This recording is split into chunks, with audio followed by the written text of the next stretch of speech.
One, two, three, four. Swag a lady on the floor. I'm always chicken trending. Cause my body love impressed. Na, na, na, na, na.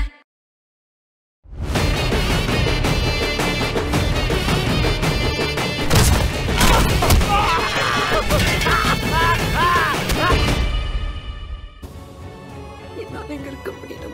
பயமா இருக்கு.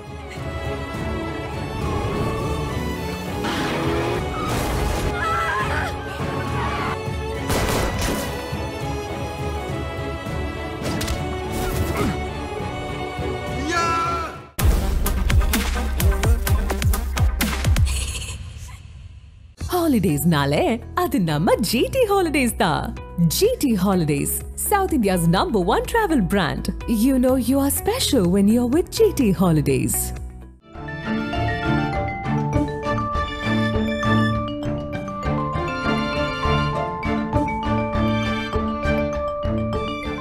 உங்கள் ஜீரண கோளாறுகளுக்கும் வயிற்றெரிச்சலுக்கும் சரியான ஒரு தீர்வு. Touring talkies ரசிகர்களுக்கு வணக்கம். வாங்க லென்ஸ் நிகழ்ச்சிக்கு போகலாம்.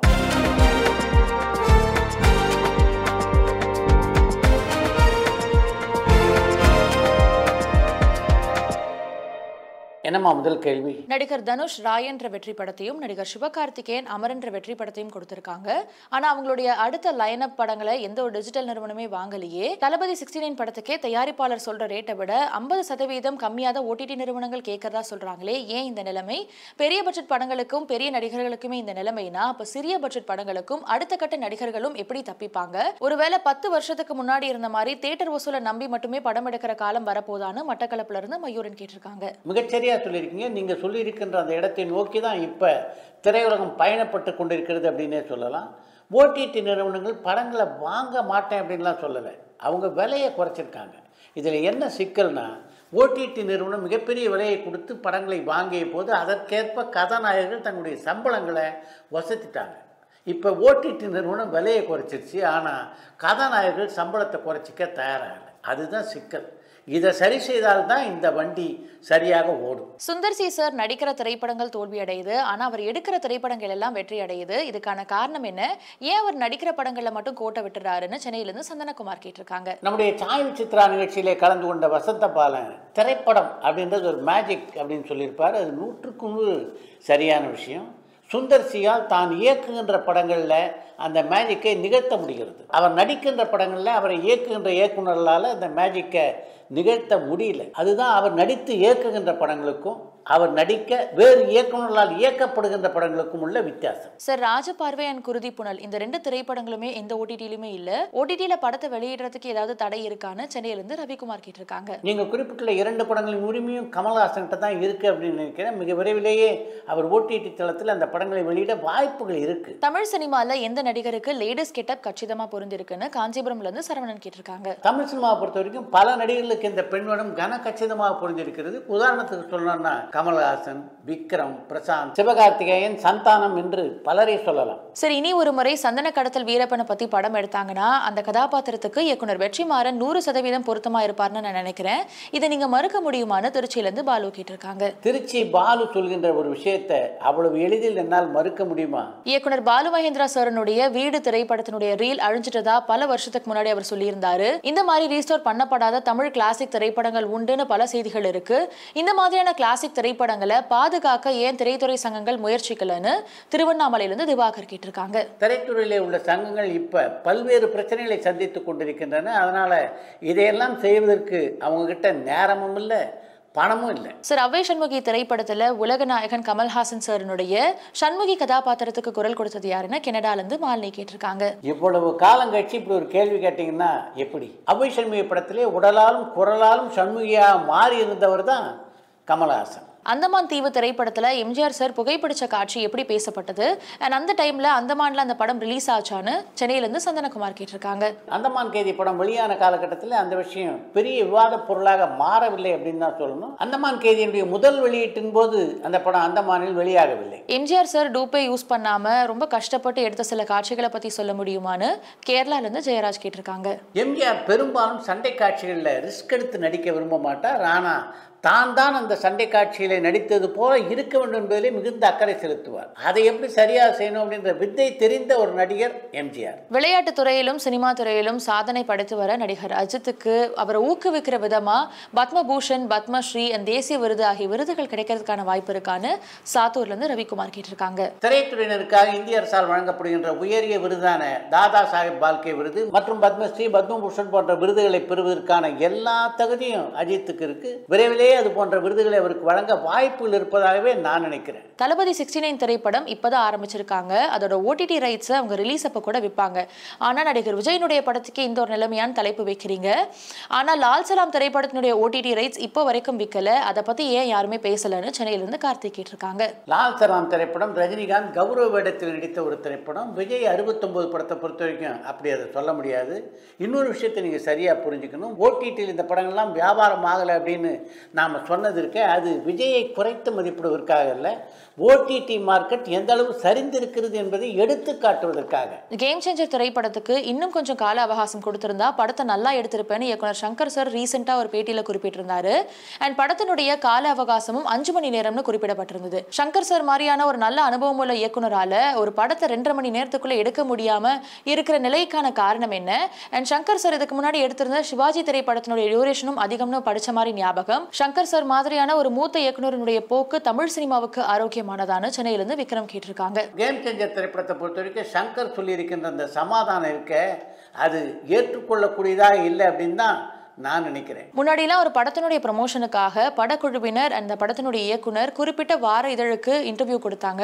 ஆனா தொடர்ந்து இப்போ எல்லா யூடியூப் சேனலுக்குமே இன்டர்வியூ கொடுக்குறாங்க. ஒரே மாதிரியான கேள்விகளை தான் எல்லா யூடியூப் சேனலுமே கேட்கறாங்க.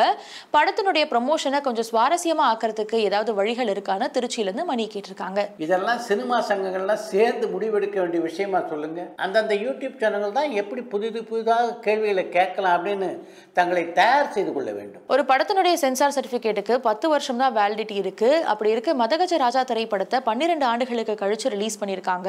அப்ப இப்போ அந்த படத்துக்கு மறுபடியும் சென்சார் பண்ணாங்களான்னு பாண்டிச்சேரியில இருந்து பெருந்தமிழன் கேட்டிருக்காங்க. தணிக்கை சான்றிதழ்கள் 10 ஆண்டு காலத்துக்கு மட்டுமே செல்லுபடியாகும் அப்படின்ற நிலை ஒரு காலகட்டத்தில் இருந்தது உண்மைதான். ஆனால் இப்போது வழங்கப்படுகின்ற தணிக்கை சான்றிதழ்களை பொறுத்த வரைக்கும் அதுக்கு கால வரையறை இல்லை. காதலிக்க நேரமில்லை திரைப்படத்துக்கு வர நல்ல விமர்சனங்கள் அரசியல் நோக்கத்தோடுன்னு சொல்றது கிருத்திகாவுடைய திறமையை கொச்சப்படுத்துற மாதிரி இருக்கே. இதை பத்தி உங்களுடைய கருத்து என்னன்னு விருகம்பாக்கம்ல இருந்து சுரேஷ் கேட்டிருக்காங்க. உண்மையை சொல்ல போனா காதலிக்க நேரமில்லை படத்தை பொறுத்த வரைக்கும் அதற்கு ஆதரவான விமர்சனங்களும் இருக்கின்றன, அதே நேரத்தில் எதிர்மறையான விமர்சனங்களும் இருக்கின்றன. ஒரு திரைப்படத்தை பொறுத்த வரைக்கும் மக்கள் அந்த படத்தை ஏற்றுக்கொண்டால் தான் அந்த படம் மிகப்பெரிய வெற்றி படமாக அமையுமே தவிர பாராட்டி எழுதப்படுகின்ற விமர்சனங்களால் மட்டும் ஒரு திரைப்படம் வெற்றி பெற்று விடாது அப்படின்றது அந்த படத்தினுடைய இயக்குனரான கிருத்திகா உதயநிதிக்கு நன்றாகவே தெரியும். நடிகர்கள் விஜய் அண்ட் அஜித் இவங்க 2 பேருமே சினிமாவுடைய என் ஸ்டேஜ் அனௌன்ஸ்மெண்ட் பண்ணதுனால எண்ட் ஆஃப் தளபதி ஏரான்னு சொல்லலாமான்னு காஞ்சிபுரம்ல இருந்து சரவணன் கேட்டிருக்காங்க. காஞ்சிபுரம் சரவணன் ரொம்ப அவசரப்படுற மாதிரி எனக்கு தெரியுது. கடந்த 2024ஆம் ஆண்டு தமிழ் சினிமால வெளியாகி இருக்கிற கமர்ஷியல் திரைப்படங்களுடைய பாணியே மாறி இருக்கிறதா உணர முடியுது.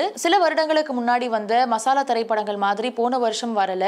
இதுக்கு இப்போ இருக்கிற இளம் இயக்குநர்களுடைய பரிணாம வளர்ச்சி கூட காரணம்னு சொல்லலாமான்னு வேலூர்ல இருந்து ராம் கேட்டிருக்காங்க. நீங்கள் குறிப்பிட்டிருப்பது உண்மைதான். இப்போதுள்ள இளம் இயக்குநர்கள் பலரும் ரொம்பவே வித்தியாசமாக சிந்திக்க தொடங்கி இருக்கிறார்கள். சென்சார் போர்ட் சில திரைப்படங்களுக்கு வழங்குற சென்சார் சர்டிபிகேட் ரொம்பவும் முரணா இருக்கு.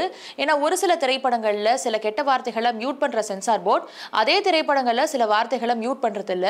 இந்த செயலுக்கான காரணம் என்னன்னு புளியங்குளம்ல இருந்து பிரவீன் கேட்டிருக்காங்க. ஒரு சில படங்களிலே தடை செய்யப்படுகின்ற வசனங்கள் வேறு சில படங்களிலே அனுமதிக்கப்படுகிறதுன்னு அதுக்கு முக்கியமான காரணம் எந்த காட்சியில எந்த சூழலில் அந்த வசனங்கள் இடம்பெற்றிருக்கின்றன என்பதுதான். சார், விடாமுயற்சி திரைப்படத்தினுடைய ட்ரெய்லர் பாத்தீங்களா? அந்த படத்தினுடைய விஷுவல்ஸ் அண்ட் வசனங்கள் ரொம்பவே அட்டகாசமா இருந்துச்சு.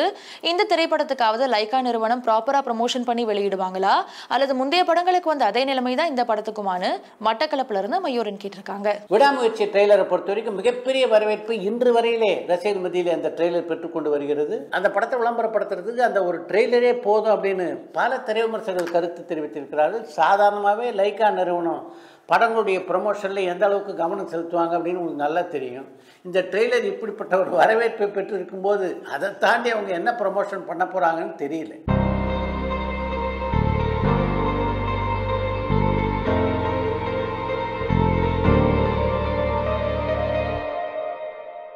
உலகநாயகன் நாயகன் கமல்ஹாசன் சார் தன்னுடைய பல பேட்டிகள்ல குரு, இயக்குனர் அண்ட் திரைக்கதை ஆசிரியரான அனந்து சாரை பத்தி குறிப்பிட்டிருக்காரு. அண்ட் அவருடைய ஆபீஸ்லயும் அனந்து சாருடைய சிலையும் இருக்கு. அவரை பத்தி வெளிவராத சில தகவல்கள் அண்ட் அவரை நீங்க சந்திச்ச தருணங்களை பத்தி ஷேர் பண்ண முடியுமான்னு அடையார்ல இருந்து முத்தூக்கிட்டு இருக்காங்க. திரைப்படங்களை பொறுத்த வரைக்கும் மிகுந்த ஞானம் உள்ளவர் அனந்து. ஆனா அப்படிப்பட்ட ஞானஸ்தன் தான் என்பதை அவர் எந்த காலகட்டத்திலும் வெளிக்காட்டி கொண்டதே இல்லை. அவரோடு ஒரு சில நாட்கள் கதை விவாதத்திலே பங்கு கொள்கின்ற வாய்ப்பு கூட எனக்கு கிடைத்தது. கடலோர கவிதை படத்தினுடைய உச்சக்கட்ட காட்சியிலே அனந்துடைய பங்களிப்பு பெருமளவு இருக்கிறது என்பதை இந்த இடத்துல சுட்டிக்காட்ட விரும்புகிறேன். பாலச்சந்தருடைய பல படங்களில் அவருடைய பங்கு எத்தகையதாக இருந்தது அப்படின்றது உங்க எல்லாருக்கும் நல்லா தெரியும். பாலச்சந்தரை தாண்டி வேறு பல இயக்குனருடைய படங்களிலும் அவருடைய பங்களிப்பு இருந்திருக்கிறது. அனந்துவை கமல்ஹாசன் தன்னுடைய குருவாக ஏற்றுக்கொண்டதே அனந்துடைய ஆளுமைக்கு ஒரு சாட்சி. அடுத்து என்ற ஒரு தகவல்,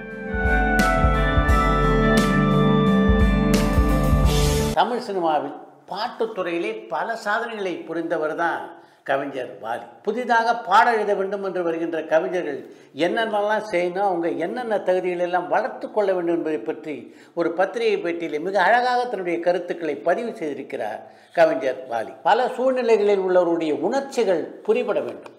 நான் பல நாடகங்களுக்கு பாடல் எழுதியிருக்கிறேன். அந்த அனுபவம் தான் திரைப்பட பாடல் எழுதும்போது எனக்கு மிகப்பெரிய அளவிலே உதவிகரமாக இருந்தது. 1931ஆம் ஆண்டில் சினிமா பேசத் தொடங்கியது முதல் இப்போது வெளிவந்திருக்கின்ற படங்கள் வரை எல்லா பாடல்களையும் தொகுத்து பலர் புத்தகங்களாக வெளியிட்டிருக்கிறார்கள். அவற்றை வாங்கி படித்தால் மூத்தோர் சொல் அமுதமும் உங்களை நெறிப்படுத்தி பாடலாசிரியராக உருவாக்கலாம் என்று ஒரு கட்டுரையிலே பதிவு செய்திருக்கிறார் கவிஞர் வாலி.